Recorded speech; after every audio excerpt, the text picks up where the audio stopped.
Good evening po. May proposal po na Medical Expense Allowance for Teachers Act 15,000 annually. Actually, hindi lamang po siya basta-basta na proposal. Ito po ay isang House Bill. No?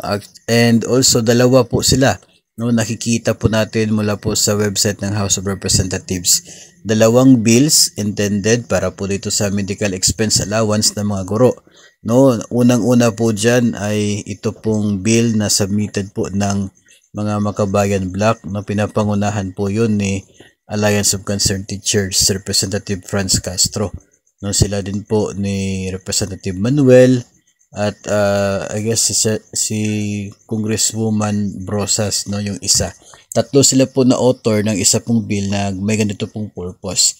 And another one is yun pong latest, no, bill also House bill coming from Congressman Crispin Rimulya na pareho po, no, ito medical allowance for teachers 15,000 annually.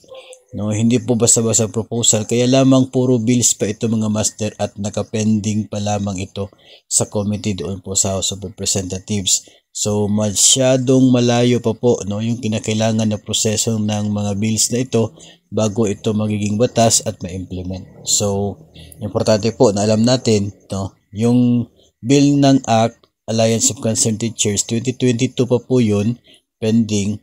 Itong kang Congressman Rimulya ay ngayong taon lamang po pero pending pa rin.